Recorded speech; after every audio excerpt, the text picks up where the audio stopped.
नमस्कार दोस्तों, मैं आरवी चौहान स्वागत करता हूं आपका आपके YouTube चैनल देसी एकेडमी फॉर सिविल सर्विसेज में। आज से हम यूपी कांस्टेबल टेस्ट सीरीज शुरू कर रहे हैं और इस टेस्ट सीरीज के क्रम में आज हम अपना पहला टेस्ट देखेंगे। तो चलिए शुरू करते हैं। आज हम अपने पहले टेस्ट का पहला पहले प्रश्न है हमारा, रसों का राजा किसे कहा जाता है।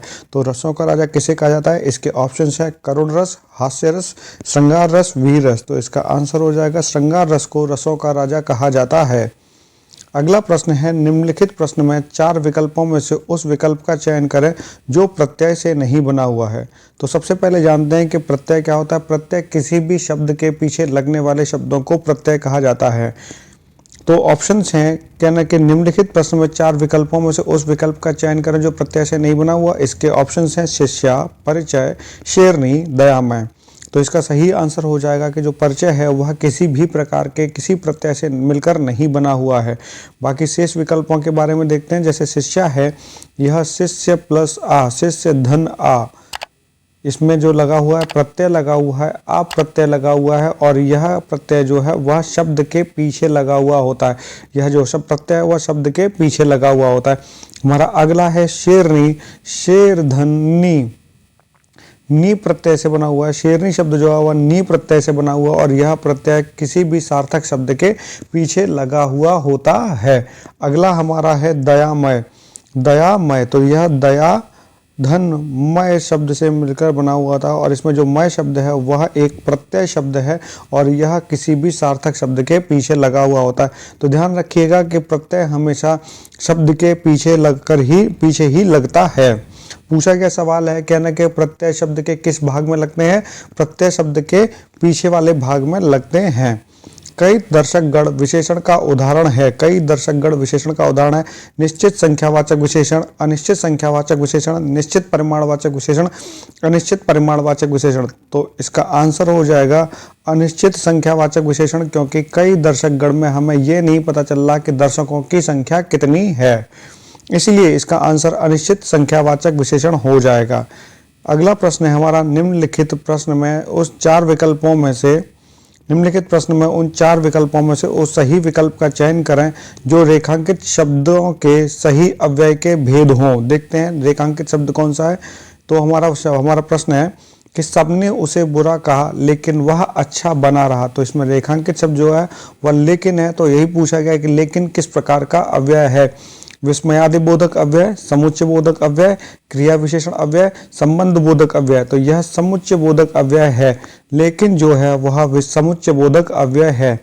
अगला प्रश्न देखते हैं हम। हमारा अगला प्रश्न है, नीचे दिए गए विकल्पों में कौन सा विकल्प गलत है। तो एक तरफ शब्द दिए गए हैं, दूसरी तरफ उनके पर्यायवाची दिए गए हैं। तो देखते हैं सबसे पहले युद्ध के पर्यायवाची संग्राम और समर होते हैं, ये तो सही है। अगला है सहचर के संगी, साथी, दोस्त, ये इसके पर्यायवाची होते हैं। मत्स्य के पर्यायवाची कौन कौन से होते हैं। मत्स्य के पर्यायवाची मछली, मीन, मकर, यानी ये ऑप्शन भी सही है। यानी ये तीनों ऑप्शन सही हो गए। तो गलत कौन सा होगा, हमारा बादल वाला होगा। लेकिन बादल वाले को चेक करते हैं। बादल का पर्यायवाची मेघ होता है, लेकिन वायु और समीर नहीं होता, क्योंकि यह पवन के पर्यायवाची होते हैं। वायु और समीर पवन के या हवा के पर्यायवाची होते हैं। चलिए अगला प्रश्न देखते हैं। हमारा अगला प्रश्न है कि हमें प्रतिदिन सूर्य नमस्कार करना चाहिए। वाक्य में प्रतिदिन शब्द को पहचानिए। वाक्य में जो यह प्रतिदिन शब्द दिया गया इसको पहचानना है कि यह क्या उपसर्ग है या प्रत्यय है या सर्वनाम है या अव्यय है। यह उपसर्ग है। उपसर्ग प्रतिदिन में जो प्रतिशब्द है वह उपसर्ग है और उपसर्ग जो है वह हमेशा शब्द के आगे वाले भाग में लगते हैं। शब्द के आगे वाले भाग में लगते हैं।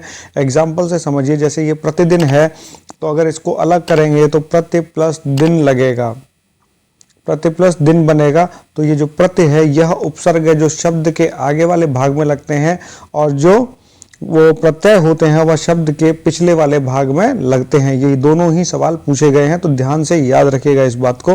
हमारा अगला प्रश्न है, निम्नलिखित 4 विकल्पों में से उस सही विकल्प का चयन करें जो हमें बताता है कि कौन सा पुरुषवाचक सर्वनाम का भेद नहीं है। ये सवाल बहुत बार पूछा जाता है। कौन सा पुरुषवाचक सर्वनाम का भेद नहीं है। उत्तम पुरुष, अति उत्तम पुरुष, मध्यम पुरुष, अन्य पुरुष। अति उत्तम पुरुष जो है वह पुरुषवाचक सर्वनाम का भेद नहीं है, क्योंकि पुरुषवाचक सर्वनाम के भेद उत्तम पुरुष होता है, मध्यम पुरुष होता है और अन्य पुरुष होता है। सर्वनाम जो होते हैं उनके सर्वनाम के भेद 6 प्रकार के होते हैं, यानी सर्वनाम 6 प्रकार के होते हैं। और वे 6 प्रकार के सर्वनाम कौन कौन से हैं? पुरुषवाचक सर्वनाम, निश्चयवाचक सर्वनाम, अनिश्चयवाचक सर्वनाम, संबंधवाचक सर्वनाम, प्रश्नवाचक सर्वनाम और निजवाचक सर्वनाम। उसमें से जो पुरुषवाचक सर्वनाम है वह 3 प्रकार के होते हैं, उत्तम पुरुष, मध्यम पुरुष और अन्य पुरुष। अगला प्रश्न देखते हैं हम। हमारा अगला प्रश्न है, निम्नलिखित में से भ्रांतिमान अलंकार का उदाहरण कौन सा है? यह है सरस उसकी बूंदें, या है मंजुल मोती, एक रम्य उपवन था नंदन वंशा सुंदर, व दीप शिखा सी शांत भाव में लीन, ओस बिंदु चुग रही हंसिनी मोती उसको जान। तो इसका जो आंसर हो जाएगा, उसका आंसर हो जाएगा कि ओस बिंदु चुग रही मोती उसको जान, यह भ्रांतिमान अलंकार का उदाहरण है। ये है सरस ओस की बूंदें, यह है मंजुल मोती, यह संदेह अलंकार है, यह है संदेह अलंकार है। एक रम्य उपवन था नंदन वंशा सुंदर, यह है उपमा अलंकार, उपमा अलंकार। और वह दीप शिखासी शांत भाव में लीन, यह भी उपमा अलंकार ही है, यह भी उपमा अलंकार ही है। क्योंकि जिसमें सा शब्द आ जाए, सा सी या योजक चिन्ह आ जाए, वे सभी के सभी, जैसे इस तरीके का योजक चिन्ह आ जाए तो वे सभी के सभी क्या होते हैं? उपमा अलंकार होते हैं। जैसे इसमें ये योजक चिन्ह डैश आया है, यह योजक चिन्ह है, तो इससे उपमा अलंकार होता है। उपमा अलंकार को पहचानने का बड़ा आसान सा ट्रिक होता है कि उसमें सा सी जैसे शब्दों का इस्तेमाल किया जाता है। हमारा अगला प्रश्न है, निम्नलिखित शब्दों में विशेषण को पहचानिए। विशेषण को पहचानिए: ऐतिहासिक, उपासना, आश्वासन, अपेक्षा। तो इसका आंसर हो जाएगा ऐतिहासिक। हमारा अगला प्रश्न है, निम्नलिखित में से तुलसीदास जी की रचना कौन सी है? तो ऑप्शन है विनय पत्रिका, कवित्र रत्नाकर, हर्षचरित। तो इसका आंसर हो जाएगा विनय पत्रिका तुलसीदास जी की रचित रचना है। हमारा अगला प्रश्न है, माँ ने पिताजी से सामान मंगवाया, यहाँ क्रिया का कौन सा रूप है? अकर्मक क्रिया, आज्ञार्थक क्रिया, प्रेरणार्थक क्रिया, सकर्मक क्रिया। तो यहाँ पर आंसर हो जाएगा प्रेरणार्थक क्रिया। प्रेरणार्थक क्रिया वे क्रिया होती हैं जब कर्ता स्वयं कार्य नहीं करता है, किसी और के द्वारा करवाता है उस काम को। तो कर्ता स्वयं कार्य नहीं करता बल्कि किसी और से काम करवाता है। यहाँ माँ ने पिताजी से सामान मंगवाया है, तो यह प्रेरणार्थक क्रिया हो जाएगी। और वैसे भी इसको पहचानने का तरीका होता है वाना, आना, इस तरीके के शब्दों का इस्तेमाल होता है। जैसे इस वाले एग्जाम्पल में इस्तेमाल हुआ, पिताजी से सामान मंगवाया, पिताजी से क्या मंगवाया? सामान मंगवाया। वाया जैसे शब्दों का इस्तेमाल हुआ है, तो वहाँ पर ये इस प्रकार के शब्दों का इस्तेमाल होने पर ही पता चल जाता है कि वह प्रेरणार्थक क्रिया है। अब क्रिया के अन्य रूप भी हैं, अकर्मक क्रिया और सकर्मक क्रिया।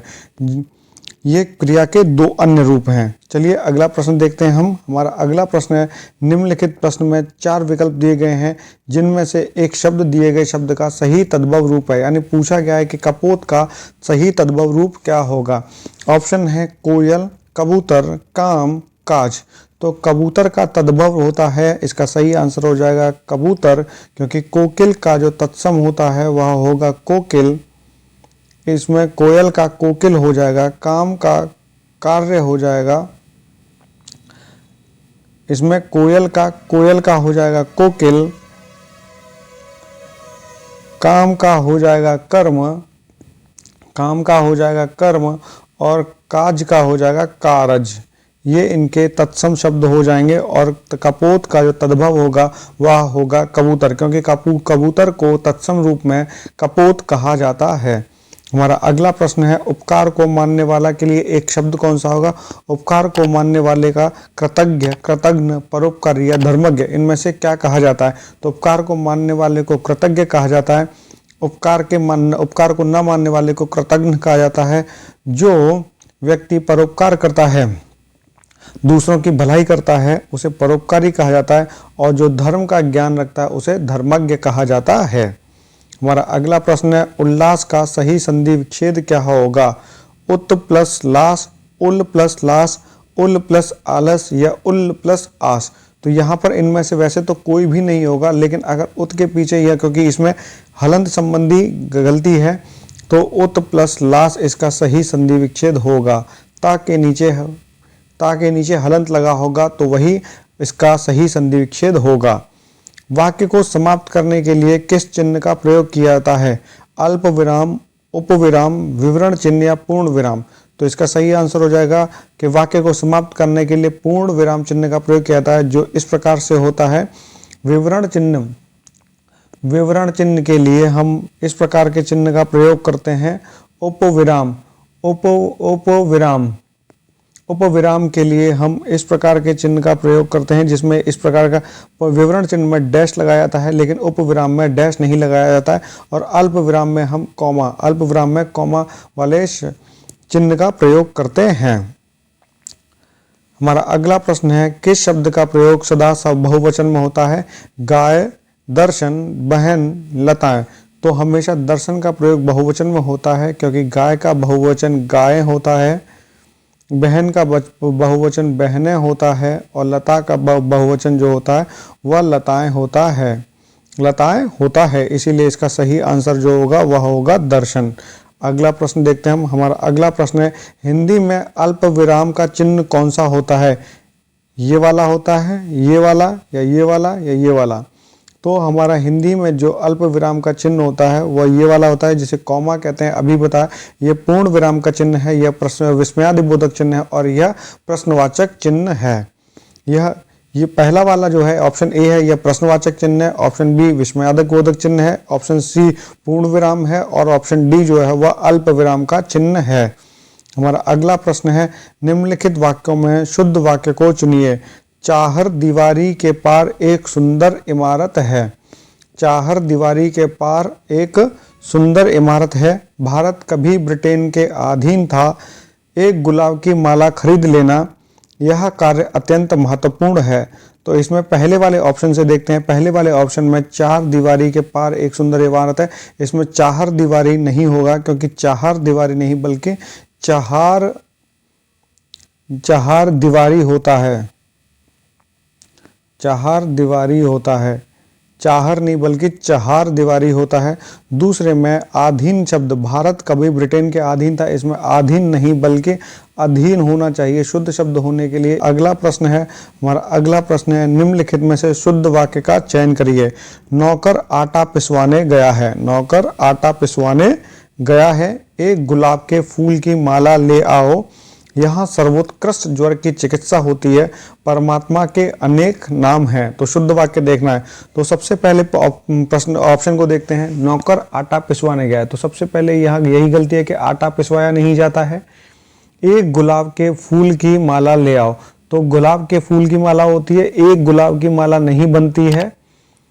अगला है हमारा, यहाँ सर्वोत्कृष्ट ज्वर की चिकित्सा होती है। जो ज्वर आता है वह सर्वोत्कृष्ट नहीं होता, वह एक बीमारी है, इसलिए यहाँ सर्वोत्कृष्ट नहीं लिखा जाएगा। इसीलिए हमारा जो ऑप्शन हो जाएगा ऑप्शन डी, परमात्मा के अनेक नाम है, यही हमारा सही आंसर हो जाएगा, जो कि विकल्प सही है, और यह सेंटेंस भी पूरी तरीके से सही है। अगर आपको हमारा ये प्रयास अच्छा लग रहा है, और इसमें अगर आपको हमारा ये प्रयास अच्छा लगा तो इस प्रयास को लाइक करें, शेयर करें, सब्सक्राइब करें, और मिलते हैं आपसे अगले वीडियो में। तब तक के लिए नमस्कार।